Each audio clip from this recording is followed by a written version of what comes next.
Good evening, good afternoon, good morning, wherever you may be tuning in around the world. We welcome you once again to this edition of Stories and Myths. I'm your host, Craig Von Buzik, and I'm here with my co host, the often tardy and truant John Farrell, I'm who not is tardy. I'm usually truant, but who tardy. is back. You're Yes, back. I am. I am. I am. I've teased this date to you for a while now. Tease So is the key word here. just to let y'all know that I've been away because I was directing a play at the local theater, and so we had rehearsals on Thursday nights, and then And you also there's serve on the board of said theater. Oh yes, and so we had a couple board meetings there too. So and our board meeting nights are on Thursday. So I had to attend those, and but I am back. Emergency board meeting, as I understand. At least one of them was. Yeah. So yeah, well, we won't go into that, but yeah. So it's once a month. So I'll probably be gone once a month from here on out. But every other every other week I should be here. All right. Except so I just depends. But So, I'm glad to be back. what kind of stories have been of interest to you recently from history? Something that you may have seen a video about, or read something in the newspaper, or saw on TV. Let me see. Good question. I am actually in fact I don't know if we discussed this a couple weeks ago, but I'm just fascinated by the conspiracy theories of surrounding JFK's deaths. And so Hmm. um I had mentioned I think I'd mentioned on this podcast a couple weeks ago that I had read a book by Don DeLillo called Libra, which is a it's about the conspiracy theory of JFK's shooting, and I've found a couple articles that I had read that I had never seen before, and I was reading them over the past couple weeks, and it just it just interests me. It's an interesting topic because I don't think anyone really knows.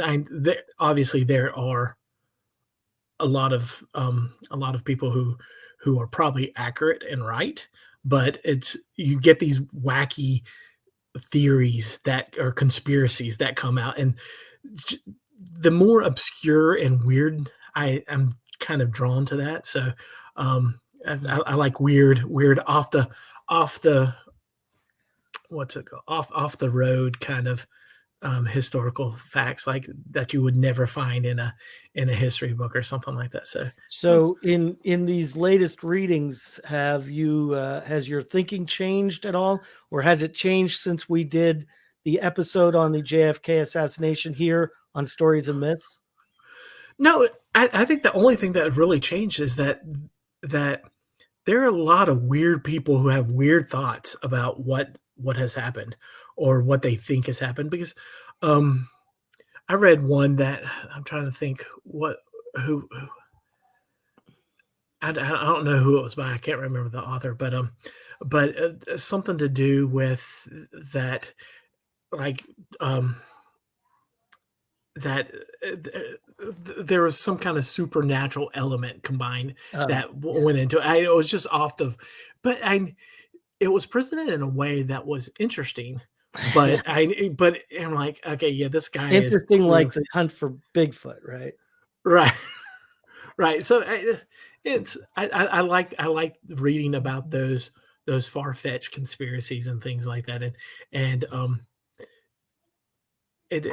I just find them somewhat amusing. So Well, I am uh, always watching historical documentaries, and recently I rewatched interviews with the emergency room doctors, and every oh yeah, single yeah, one of them said that it was a large hole in the back of the head, and that it had to be some sort of an entry wound yeah, above, wherever, right in this area, because yeah, this was all flapping this side of his head, Yeah. but his face was all intact. If it had been from behind, his whole front of his head would have been blown out. Yeah. I saw something. This just sparked my memory. I just saw something that they equated it to that it never really happened. That it was all a media cover up. Like what what's Trump used to say? Fake False, news. yeah, fake news, and that it was all fake news. I'm Oh like, my gosh. I Yeah, JFK just decided one day to go with right, you know, James Dean and Marilyn Monroe to some island or something. yeah, so I don't want to be president anymore. Yeah, right. So ridiculous. and I understand that where I was reading these was not like legitimate news sources, that they were kind of known for their random conspiracies or theories. Yeah. So yeah. Uh, Well, what do we have on tap for tonight? well, we're actually going to talk about another president. We're going to come a little more recent than JFK, and we're going to talk about Ronald Reagan. Another president who had an assassination attempt. Yes. Now, there's very big news last week about that. Do you know what that news was? I do not. Sorry, I'm trying to get back into my phone that had my Well, questions on as it. you're pulling that up, I will So, tell you okay. the news, and that is that John Hinckley, the Hmm. attempted assassin, has been fully and Oh completely yeah. released. No. Which is, I used to live in Hampton Roads, the Virginia Beach, Norfolk, Williamsburg, Richmond, or not Richmond, but Newport News and Hampton, that area. Well, Right. that's where he lives. He lives in Williamsburg. Oh wow. Yeah. And, it was interesting because the news reports that I was reading, you look at some of the comments down below, and people were saying, I wonder what Jodie Foster thought of this. And Kelly Williams Duncan writes, and that's crazy for Hinckley to be released. Kelly, I Yeah. absolutely agree. And Absolutely. I just am hopeful that he does not act again. The doctors say, oh, he's cured, which I don't believe that. I just simply don't believe it.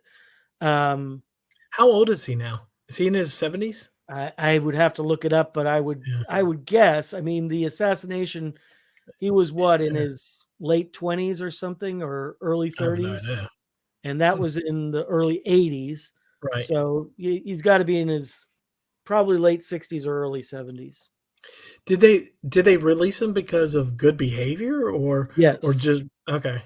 They And that said they that he has think he not was had cured? any kind of hallucinatory and I don't psychosis thinking in like 30 years. Oh, yeah. Yeah. But Or still, he's a you really good actor. right. And but you tried to kill the president of the United States. So, Yeah. Kelly says no cures, only treatment. I agree. And I'm not saying that there is not an ability for psychosis to be medicated and to be treated, because I served as a hospital chaplain, professional hospital chaplain for 2 years. And there was a mental health ward in both of the hospitals where I served. And so I saw firsthand that people who came in who were off their meds and then were put back onto their meds, or maybe their meds were adjusted, how they seemed completely normal within a very short amount of time. So I do believe that medication doesn't always, but it can be very helpful for patients who are suffering from mental illness. However, is that going to be the case with this person? And honestly, my opinion is if someone tries to kill the president, that should be, you go to jail, you don't get out. You don't get a get out free card. You right. go to jail, Absolutely. or not necessarily prison, but some sort of a mental health lockdown facility for the rest of your life. Hmm. I am in great disagreement uh, with uh, with this policy, and Kelly says that she agrees. So we'll see. But the thing that people were saying on this news channel was in the comments was, how does Jodie Foster feel about this? Mm-hmm. Because as you remember, Hinckley in his psychosis said that he was in love with Jodie Foster and that he committed this act against the president in a To way to impress get her. her attention and to impress her. Well, what else is he going to do to try to get her attention and impress her? And if she's not reacting the way that he wants her to, what will happen then? I mean, I am quite sure that Jodie Foster already has security, but I would imagine that it was greatly beefed up after this ruling. Right, I right. feel bad for her. I do. Oh, I do too. And um, I'm just curious as to has there been an interview with her or like statements from her I on? haven't seen anything. Yeah, I haven't I would either. imagine she Oh, doesn't want to bring any attention. yeah, I hopefully, wouldn't I hopefully wouldn't make Hinckley's a forgotten statement about because it. you don't want to feed Yeah, something that his might be there. that it might be a trigger for him. That's But exactly, yeah, I feel the same way. So so hmm. anyway, what do we got tonight? So we're going to talk about Ronald Reagan. And so the first question I have for you is, give us a little bit of background of about Reagan's childhood. Reagan came from a lower middle class family. His father was a salesman, but sadly, he was also an alcoholic. Mhm. And he was the kind of alcoholic that gets fall down drunk. And I've read a few of Reagan's biographies, and he mentions a very embarrassing and sad occasion where, as a boy, he had to go out into the snow in Illinois and drag his father back into the house because he had passed Oh, wow. out. And had he stayed out there, if Ronald Reagan would not have done that, he might have died of hypothermia. Oh, wow. Who knows where the mother was at that time? She may have been out shopping or visiting somebody. I don't know. But Reagan, Ronald Reagan, basically saved the life of his father, and so they had a distant relationship. But he was extremely close with his mother, and Reagan was very athletic, and so he played baseball, he played football, he was very interested in sports. He went to Eureka College in Illinois, where he played sports, um, but he had terrible eyesight. And so that limited his ability in sports. And so when he graduated, he was a very average, I mean, literally average. He had a C average in college student. So when he graduated from college, he got a job as a radio announcer announcing sports, and he had a wonderful imagination. And so back then, he there were if they were away, if they were in town, if the team was in town, he would just go to the ball field. But if they were away, they couldn't afford to take him with them. Oh, wow. This is a minor league team, and so he would get the ticker tape of the play-by-play sent to him. And so if something happened with the ticker tape machine, he would just start to vamp and make things up. So it's a beautiful day here at the ball field, and there's a lot of activity going on, and there's a special thing going on between innings. He was not seeing any of this. It was all Oh, being made wow. up, just vamping until the ticker tape machine started working again. Oh, So wow. what happened is that he was picked up by the Chicago Cubs as one of their announcers, and during preseason, whatever year it was in the 1930s, he went with them to Los Angeles Mhm. for spring ball, and he had a lot of downtime, and he heard that Warner Brothers was doing um, screen tests for actors, and a lot of people had said he had actors looks and an actor's voice and smile, and so he went to Warner Brothers, and he was very fortunate because of the lack of fortune of another actor. There was an actor who looked very much like Ronald Reagan, and was popular at the Warner Brothers lot. And unfortunately, he had just been killed in a car accident.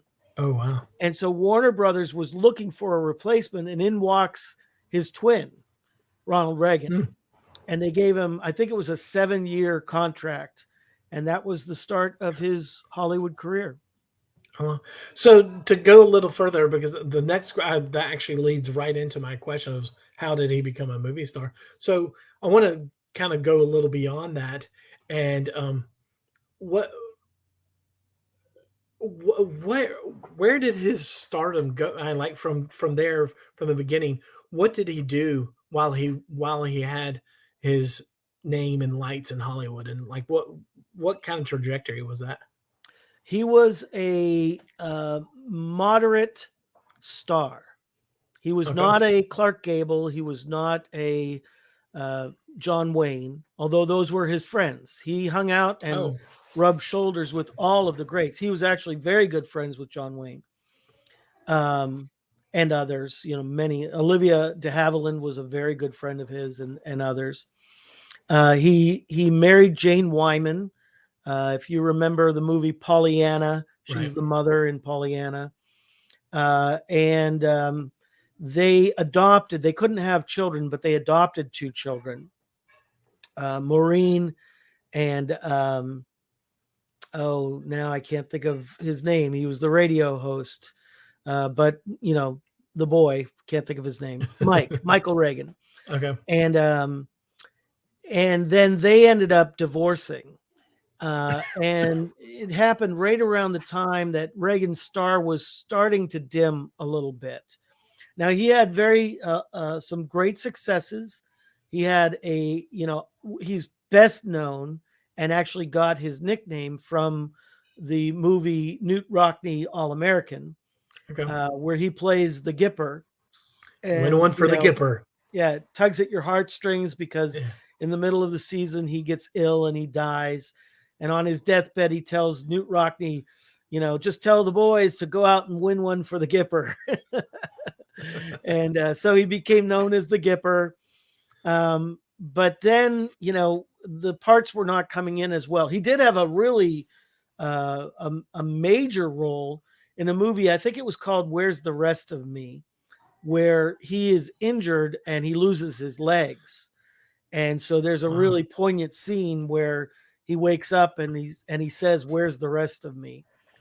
Which was the name of his first autobiography. Oh, wow. When he was running, I think, for governor in California in the 1960s. So his star begins to wane, and that was when he started taking roles that weren't as distinguished. So that was when he started working with Bonzo and the now somewhat infamous Bedtime for Bonzo movies. They were somewhat popular, but it kind of hurt his career because he had been playing these more serious roles, and now all of a sudden it's Bedtime for Bonzo. So as his career started to wane, he got more and more interested in politics, and he ran for and won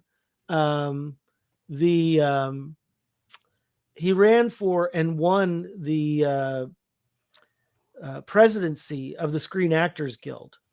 And this was at a time when communism was making serious inroads in America and was trying to gain strength in Hollywood, to use Hollywood as a propaganda machine. And Reagan, John Wayne, Olivia de Havilland, and others, they fought, and it was a major fight, tooth and nail. And they actually won and pushed the communists out of positions of power, Wow. exposing some of them. And so that's a controversial time because some people said that it was blacklisting, where other people said, no, they're protecting freedom for all people. And so it's always difficult. We've had the same thing happen since 9/11, where people are saying, you're being racist or being xenophobic against Muslims. And then others would say, well, there are jihadist Muslims who are terrorists in the world. And so while we don't want to um, be racist, we don't want to be segregating, we also need to have wisdom and know that there are people who want to pull off another 9/11 type of attack here in America, or even, simple bombings or shootings or stabbings, which happen all over the world. So we have to have our eyes open. While we want to protect people's freedom, we also need to be realistic. All right. So how did Reagan hone his political message as the host of General Electric Theater? Well, this is what happened as his Hollywood career was starting to go away. That was when the birth of television happened in the 1940s, and then it really exploded in the 1950s. And so a lot of actors found a second career. You think of Lucille Ball. She was a Hollywood star who we now know as a television star, and others who made that transition from movies to TV. Well, Reagan became the host. He was invited to be the host of what was known as a weekly show sponsored by General Electric called General Electric Theater. And it was a very eclectic thing. Really? Sometimes they would have dramas, sometimes they would have crime scenes, sometimes Reagan would actually act in the drama after he introduced it as host.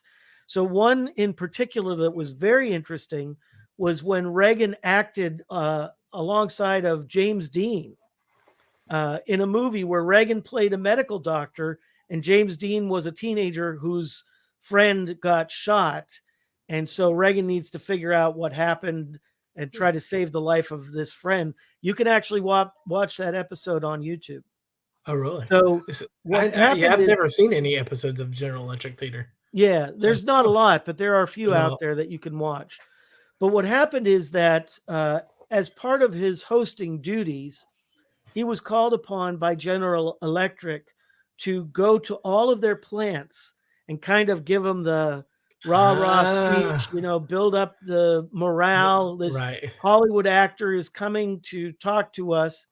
Well, General Electric didn't say what he was supposed to talk about. They'd give him some talking points about the latest developments at the company. But for the most part, they said, yeah, just whatever's on your mind, go ahead and share. So they So opened the door for him, and he very went all much the way so. through. Very much so. But it also needs to be pointed out that some of the key leadership at General Electric were conservatives. Obviously, as business people, they were interested in the free enterprise system. They were concerned about the encroachment of communism, not only because of its encroachment in America, but also encroachment around the world, which bites into their profits and into their expansion. So they And weren't so, too. So they weren't too upset with what happened, well, the or interesting with what thing he is was that Reagan saying. was really exploring at this point because he had been a lifelong Democrat, and he was, he actually campaigned for Harry Truman and believed very strongly. But as he started traveling the country, and as he started seeing some of the things that were happening with the burgeoning federal budget, and some of the programs that were introduced during the Depression as part of FDR's programs to fight the Depression, he recognized what our founding fathers recognized, and that is that government does not give away power once it's given without some sort of a major upheaval by the Right. people. And so what began as the New Deal under FDR, which was important, and there were many things that brought balance to an unchecked capitalism in America. There was, the protection of child labor, and there was welfare as a safety net, not as a way of life. Right. But what happened is over time, both the government got dependent on this and on bringing in this money and living off of that money. But also, they saw there were certain elements of the government that saw it as a way to buy votes. And so, when you have something like that, you have a dangerous situation that occurs because something that begins as a good thing can grow into a very bad thing. Not only bad for the government, not only bad for the taxpayer, but bad for society in that you get people dependent on these things and you don't make it a temporary thing. And so, therefore, what happens is you have generation after generation after generation. That's all documented. There's, Right. this is well known, left, right, and center. Everybody knows that this is what happened, and unfortunately, still happens in certain parts of the society. Well, that is really slavery, because we're not meant to live off of the dole of the government. It causes you lose your self-esteem. You lose any kind of drive in your life. And unfortunately, because there were parts of the welfare program that actually benefited a single mother, there was a lot of problems that happened with people getting divorced so that they'd get higher welfare payment. Again, this is all documented. And so these were things that Reagan was seeing, and they were of concern, but he was also concerned with the overreach of government in, in regulation and in encroaching on the individual liberties of business people, the individual liberties even of families and so forth. The ability for government, for example, to just come in and say, because we want to, we're going to tear down this neighborhood and build a highway without the input of the taxpayer. And this was happening and still happens a lot. And so these are the things, many of these things were what caused the American Revolution against the British. And because it is human nature for this kind of thing to happen, and because power always is hungry for more power, Reagan started to realize we need to say, okay, what happened in the New Deal was good. Some of it was not good, and it got overturned. But many of those things were good policies, but we need to make sure that there is a counterbalance so that they don't get out of control. And so over 10 years of being the host of this program, he developed what became known as the speech. And he would give this speech wherever he went. And then you can actually go and watch the speech on YouTube, because when Barry Goldwater ran against Lyndon Johnson in 1964, Goldwater was the first true conservative candidate in a modern sense. Dwight Eisenhower was conservative, but he was also centrist. And we need to remember that the country as a whole has moved to the left. So those who would have been considered centrist, like John F. Kennedy, today John F. Kennedy would be considered a far-right conservative. And so what was happening is that Goldwater, like Reagan, said, hold on, we need to check this and the overgrowth of the government. And so Goldwater was neighbors with Nancy Reagan, who had been Nancy Davis, the actress. They were neighbors with Nancy Reagan's parents in Arizona. And so the Reagans knew Barry Goldwater for years, many, many years, before he even got into politics.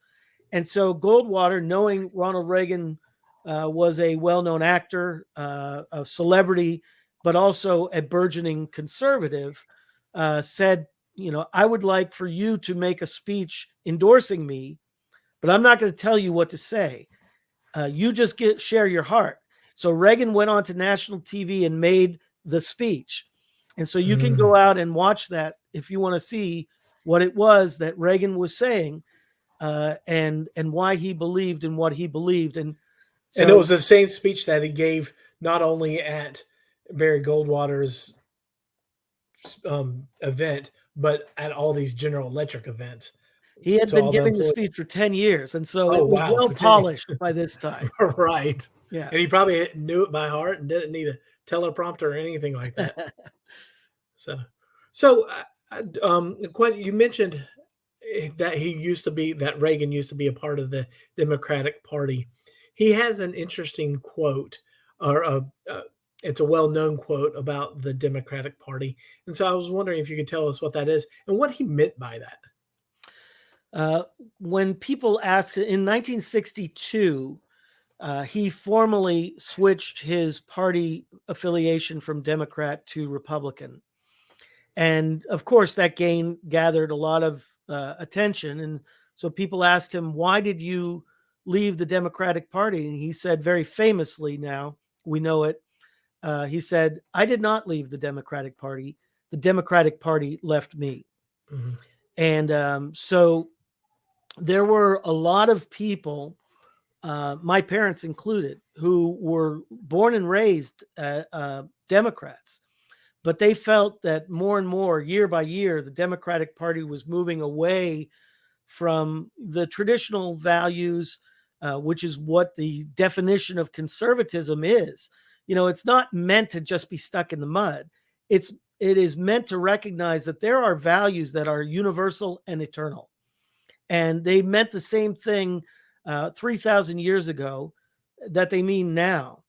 And that, you know, anyone who studies history can see that many of the things that are of concern to those who would consider themselves conservatives were the things that brought down the Greek civilization, brought down the Roman civilization, the Roman Empire, that corrupted the French Empire, that corrupted the British Empire, and you know, that are issues that are of great concern. It's also true of the different Chinese dynasties.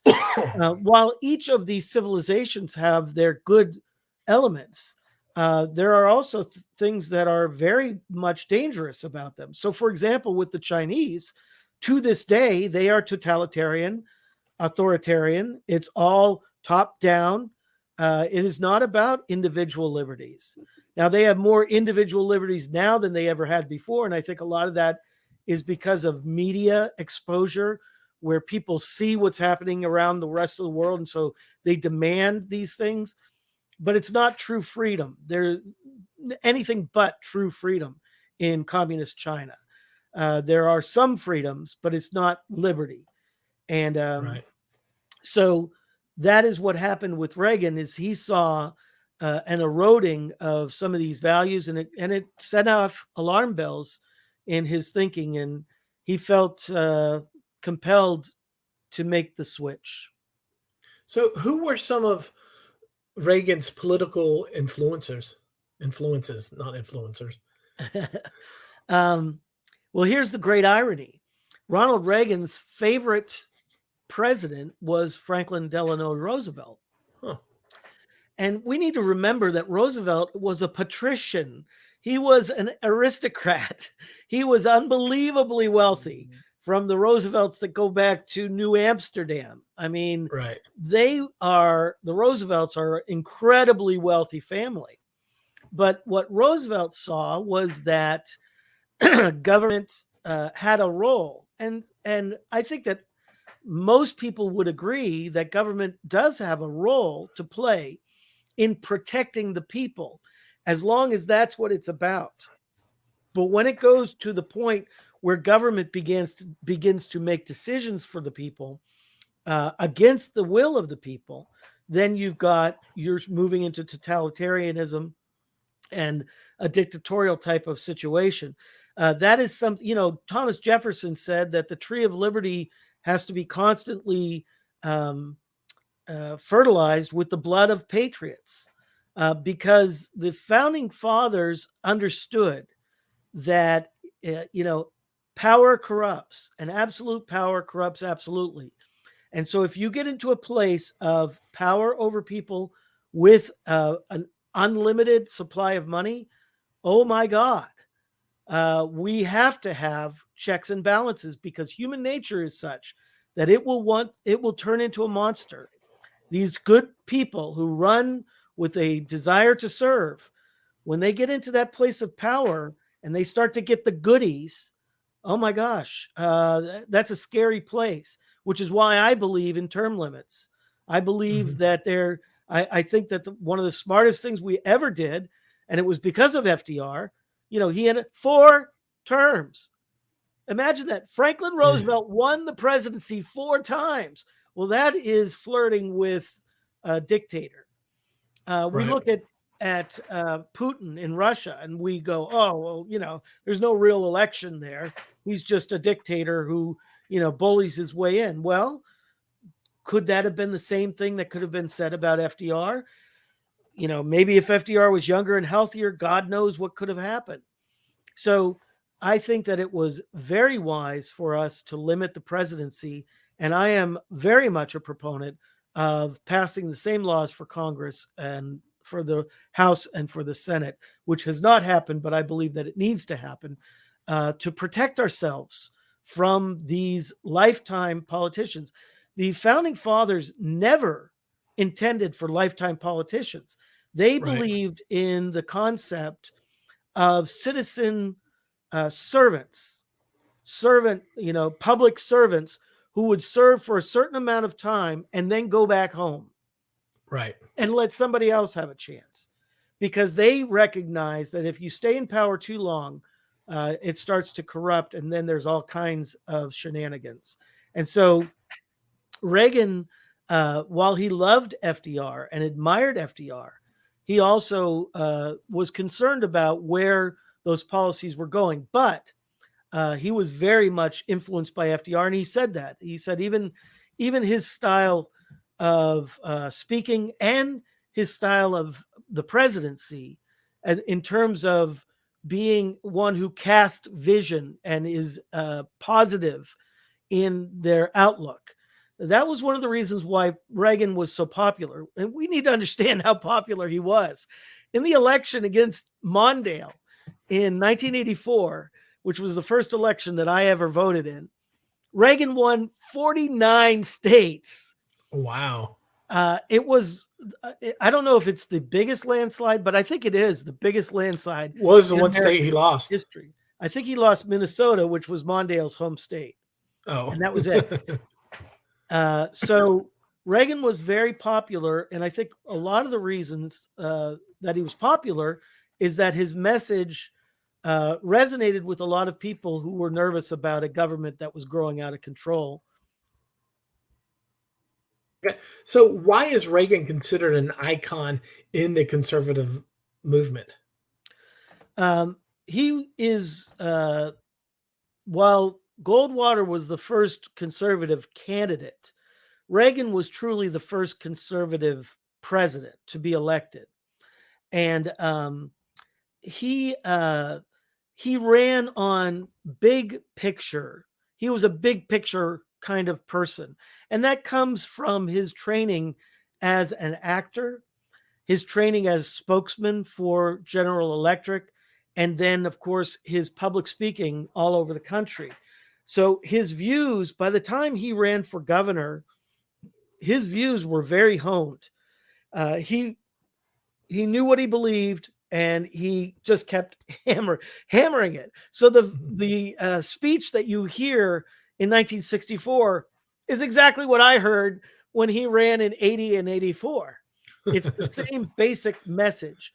And the elements of it are government should only be involved in things when it's not appropriate or able for the local or state government to do it. The federal government should not get involved in local or state matters unless they have to, unless the state cannot do it.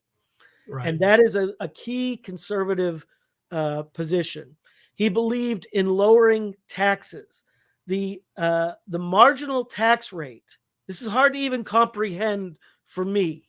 But in 1979 and 1980, when he was running for president, the marginal tax rate was 70%. That means that rich people were being taxed 70% of their income. That to me is that is tyrannical, and Right. it's obscene. And while we say yes, rich people should pay their fair share because they have the money, 70% is not fair share. Right, right. It So needs to be across the board.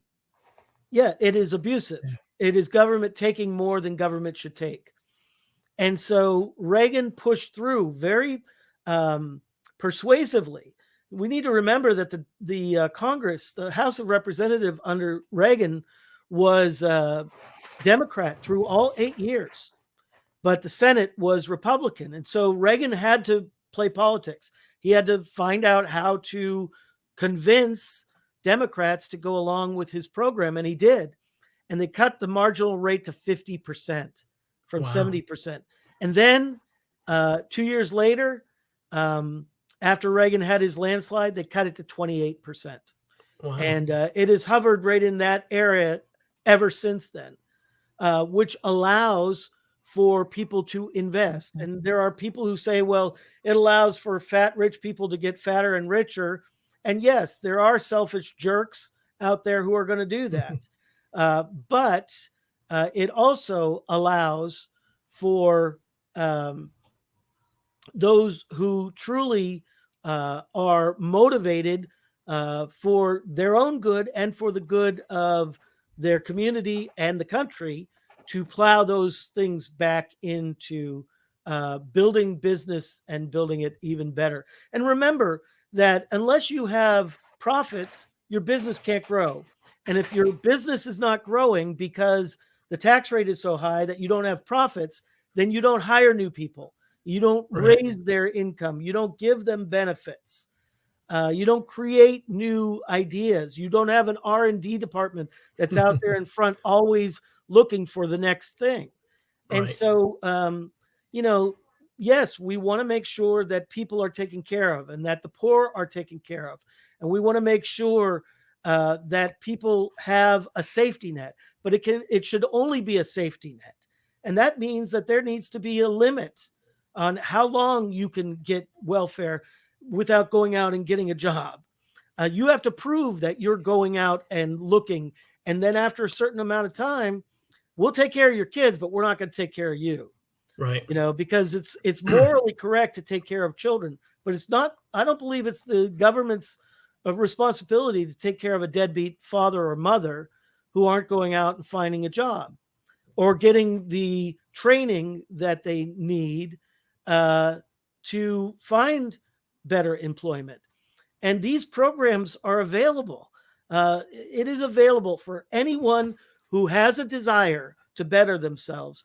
There are programs. Does it mean hard work? Yes, damn hard work. It means significantly hard work.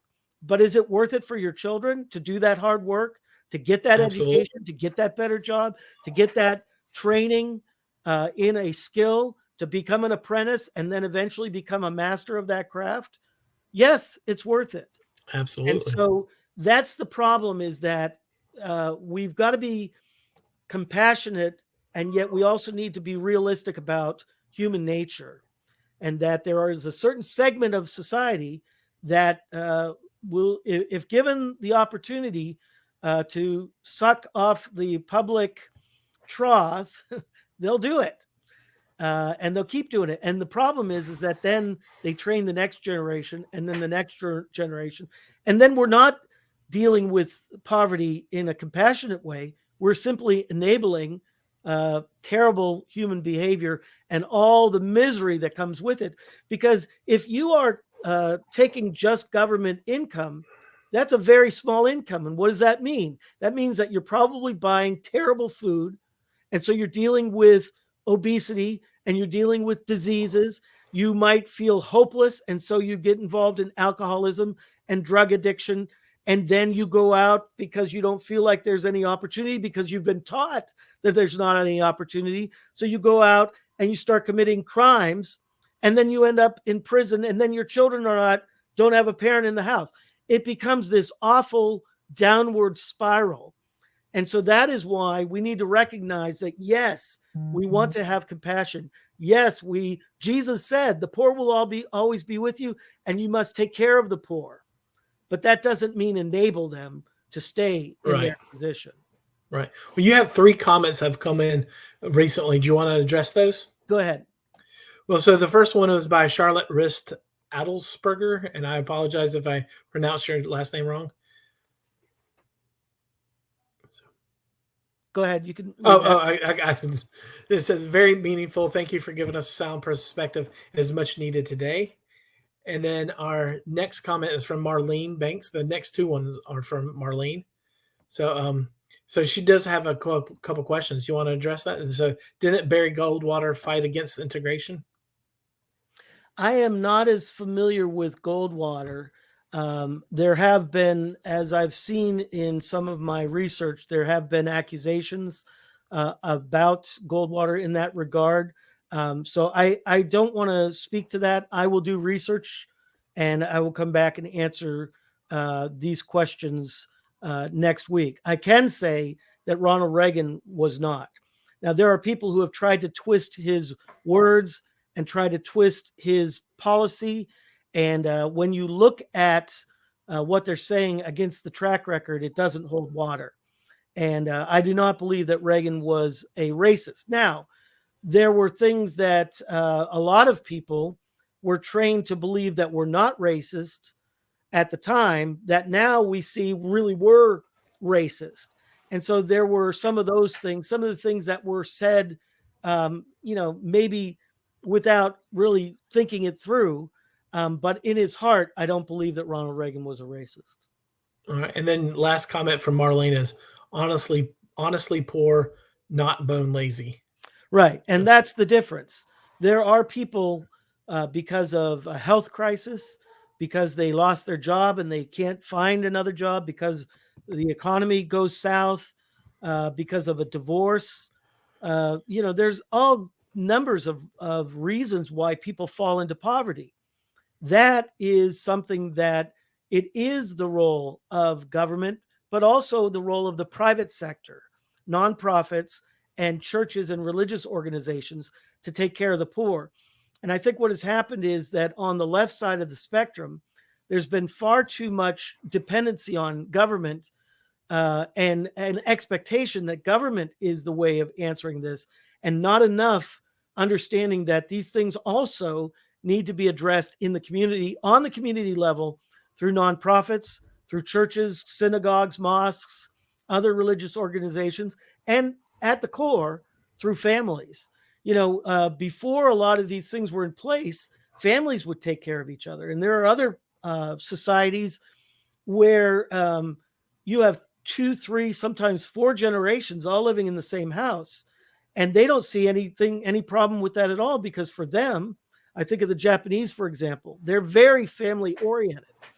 And so they take care of each other. And a lot of these things that some people have become dependent on the government to take care of is really part of the breakdown of the family, which is one of the things that Reagan, in his overall vision, spoke to and said, because the family is breaking down, because we're turning away from some of the religious poles and pillars that we had built this society on, you then see a breakdown in society, and then they turn to government instead of turning to within themselves. Now, there are some times where the family, because of whatever the circumstances are, can't meet all those needs. And so there's the place for the welfare, and then there's also a place for unemployment insurance. And it's supposed to be that insurance. And there's a place for Social Security. I think that Social Security is one of the greatest things that we ever did as a society to bring a balance, because before that, you either were taken care of by your family or by your savings, or you starved and died. And that is not compassion. That's not what a society should be doing. And so Social Security has its place. Welfare has its place. Unemployment insurance has its place, as long as they're not abused. Right. So Reagan was considered a big picture thinker. So what does that mean, and how did that shape his presidency? Well, I've already touched on some of those things, some of the big Mhm. picture. So he believed in individual freedom. He believed in limiting government, that government should be there for certain things, but also should have checks and balances and limits. Absolutely. He believed in cutting taxes. That's the other thing that we mentioned. He also believed that communism was an evil thing, and that it was oppressive, totalitarian, and it went against God-given freedoms. And so he was not against the Russian people. He was not against the Chinese people. He was against communistic systems Right. that, by nature, communism is forced upon people. Now, a communist, a dyed-in-the-wool communist, says, well, that's only temporary till everybody gets used to it, and then you pull away those structures. The problem is they've never pulled them away. In Mm, 200 years of communist theory, the oppression has always been there, and the reason is that communism is a utopian theory. It's not based on reality. There will never be that kind of equality in the earth because of human nature. There will always be some people who are more driven and are very talented, and they'll go out there and get it. Then you're going to have other personalities that are very laid back, very placid, and they will just, they'll go at whatever speed they have to go. And then you have everybody that's in the middle. And so what happens under communism is those who are the driving force either get into the government and become authoritarian, and they gather all this wealth to themselves, which was the great hypocrisy of communism. The communist leaders that were supposed to be sharing the wealth equally were filthy, filthy rich, right. while the vast majority of the country was filthy, filthy poor. And so instead of raising everyone up, it actually brought everyone down to the Mm, level of the one who would kind of just go on by. Because what happens in communism is that you lose the incentive of hard work. You lose the incentive of the free market, um, free enterprise. Because in free enterprise, I can take my talents that God has given me, I can get education, and I can hone those talents. And then I can go out there, and yes, there's competition. But, my father always said, there will always be room for the best lawyer. There will always be room for the best accountant. There will always be room for the best artist or the best writer, which right. is one of the reasons why I wasn't afraid to become a writer, because I knew what my dad said. He said, if you're the best, then the doors are going to open for you. And so, what I have always striven to do in the free market is to be the best that I could be.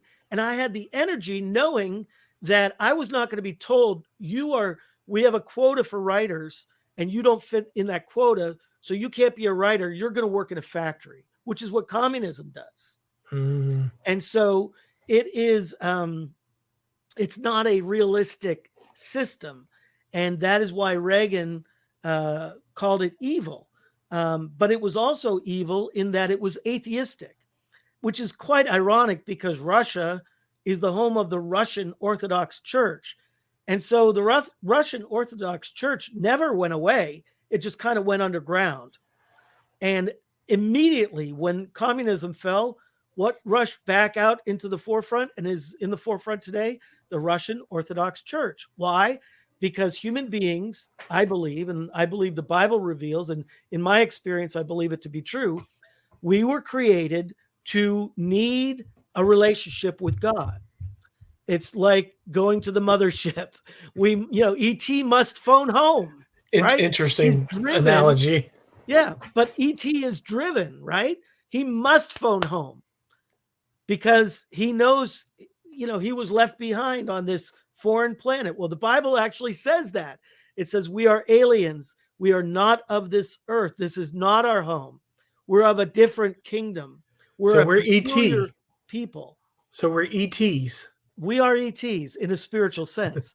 So what happens is that is why you look throughout every community around the world, there are churches and there are synagogues and there are mosques and there are buildings of, worship of all manner, shape, and size, because mankind is desiring that connection with God. Well, communism tried to put that under the thumb and to get rid of that.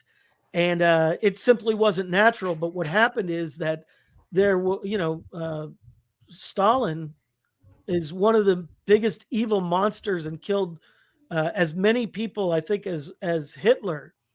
Mao as well. You look at the killing fields in Cambodia. Um, it's just, there's a statue in Washington, D.C., a memorial to the 100 million people murdered under communism in the 20th century. Mm. That That's shocking. Statues are put up for reasons. Yeah. And the reason was to remember that when Ronald Reagan said this was an evil empire, it really was. And that is why he also, one of his big picture issues was to build up our military so that the communists knew that we would be a deterrent to them. And then one of, I think it was a genius thing, and that was Reagan, along with his political advisors, came up with this idea called SDI, the Strategic Defense Initiative, and the press called it Star Wars. You remember that? Yeah, I do. And the idea was to build a system that would shoot down ballistic missiles as a shield. Now, the thing about it was our country was the Death Star. Oh, there you go. The metaphors just keep rolling. Yeah. The truth of the matter was that the technology did not exist at all. Wasn't even close. But Reagan could sell, and he could give a speech. And so the communists believed that the Americans were developing this system, and it scared them to death because they knew that if America could have a shield, that the nuclear deterrence would be over, and then the Russians, the Soviets would not be able to compete, and that America would, be able to fight with both a sword and a shield. Well, it didn't exist. It still doesn't exist. Although that was the beginning of the Iron Dome theory that now is protecting our troops on the battlefield and also Israel. And so when Hamas was launching all those rockets earlier this year into civilian territory, the vast majority of them were being shot down by the Iron Dome, which was developed by our scientists and the Israeli scientists working together. And that all came out of Star Wars, SDI. Oh, cool. But the three key leaders, and I know we're just about out of time, but the three key leaders in the free world were Ronald Reagan and Margaret Thatcher, who worked in coordination with Reagan on his policies to put pressure on the communists and to contain them. And then one of the other key leaders that helped to bring down communism was Pope John Paul II, who was from communist Poland. He grew up in free Poland, and he saw the communists take over, and he saw how oppressive they were against his Catholic Church that he loved and that he grew up first as a child, but then became a priest. And so the three of them put unbelievable political pressure on the Soviet Union, and that pressure, along with the faltering economy of the Soviets, brought Mikhail Gorbachev to the negotiation table with Ronald Reagan in 4 separate summits where they met to negotiate. And in the end, this person that a lot of people said was a warmonger, and they were afraid that he was going to start World War III, he was the president who brokered a deal where the U.S. and the Soviets got rid of a large percentage of the nuclear weapons, which is why we need to be very careful, whether it's left or right, that we don't just go knee jerk after what the political party is saying, but that we do the research for ourselves to find out, what do these people really believe? Who are they really? What is their track record over a lifetime? And then we vote based on that. Then we act politically based on that. Then we write and we communicate and we speak, or we run for office, or we start a nonprofit based on knowledge and not just based on sound bites and political talking points. Absolutely. Absolutely. So I think we're about done. Any final thoughts? Because I know that your family was not, they were not Reagan supporters. Yes, they were. Yeah, they were not. I'm not quite sure if they were Mondale supporters either, but it's neither here nor there in my opinion, because I was just you weren't old enough to make a decision for yourself. Yes, I was in elementary school. I remember I was in second grade because we had a mock presidential election, and I actually don't remember who. I remember one of my classmates was a huge Mondale supporter, and he got up and spoke all of the things about Mondale, and then this one person got up and said something about Reagan. It was like one thing, and it was, we were second graders. Right. I wasn't politically inclined or interested in politics as a second grader. Was anything tonight of interest to you? Yeah, I was curious about the General Electric thing, and I always knew he was a movie star as well, but I didn't know how he got into that, and that he was actually there on business, and he said, "Hey, I'll go take a side trip over there and go to a casting call or whatever." Yeah. So I find that those beginnings interesting, and the whole thing about the General Electric Theater, I thought was kind of amusing. Yeah, go watch that James Dean thing. It's pretty cool to see Ronald Reagan acting against James Dean. It's fascinating. You know who I love theater, and I was raised on the community theater stage, so I find that very interesting. So, well, we have another comment here. Do you want to go ahead and read this from Marlene? It says, "Man's sin nature keeps any form of human structured government to fail. I believe initially, in God's perfect plan, we weren't supposed to need a form of human government. Our governance was supposed to come only from our Creator." I believe that's right. And you look at the words of Washington as he was leaving. You know, George Washington could have been king if he asked. If he said, "I want to be king," they would have made him king. But he believed in democracy, and he believed in representative government. And when he left after 2 terms as president, he said morality and religion are indispensable pillars that our society must be built upon.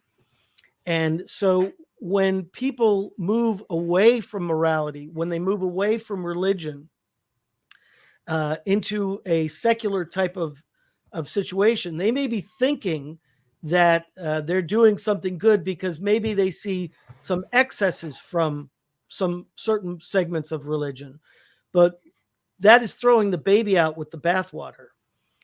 Religion is, as Washington said, an indispensable support, because if you do not have a moral people who then vote, you're going to have immoral representatives, and then you're going to have immoral laws, and that is going to trickle down and cause destruction in the lives of the people, and possibly the destruction of the entire nation.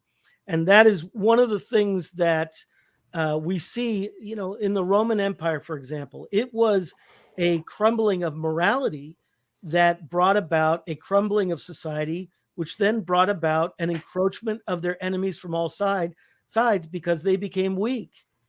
And so we need to recognize the wisdom of protecting all of our freedoms that are in the Bill of Rights: freedom to speak, freedom of assembly for political purposes, and yes, freedom of religion. And that is why anyone who is on any part of the spectrum, liberal to conservative, we must all seek to protect everyone else's right to speak, everyone else's right to worship God as they see fit, as long as it's not causing harm. And that's the big question. But that's why we have the courts to help determine what is causing harm and what is not. And that is why our government has given very wide latitude and tremendous freedoms to churches and to mosques and synagogues and other religious groups, because they recognize that we must have a moral people in order to have a just society. Absolutely. All right. Well, thank you again for joining us. It's been a really interesting conversation. We're so glad that you could be here. And if you're interested at all in any of my books, like these two that you see there, You're going the wrong way. It's hard to go backwards. Here, these two books. One is called Victor, The Final Battle of Ulysses S. Grant. And the other book is I Am Cyrus, Harry S. Truman, and The Rebirth of Israel. All of those can be found either on my website, which is vonbuzik.com, or you could go to amazon.com and just type my name in, and it'll pull up my author page, which has all of my books there. And John's book is also available on amazon.com. What's the name of that book, John? Is the official NASCAR trivia book from my days when I worked at NASCAR in the publishing department. By John C. Farrell. Yes, all right. Well, notice we're I didn't here. Put the C. That's right. John C. Farrell. It's on the cover of the book. Yeah. We are here every Thursday night at 7 p.m. Eastern time. So we invite you to come and be a part of the conversation. Please enter your comments. Marianne writes, immoral people and immoral laws bring destruction and demand repentance. Yes, we must respect free speech. Amen. Freedom of religion, freedom of assembly. Thank God for those things. So we will see you back here next Thursday night at 7 p.m. Eastern time, same bat time. Same bat channel. All right. And so with that, we say good night. Adios.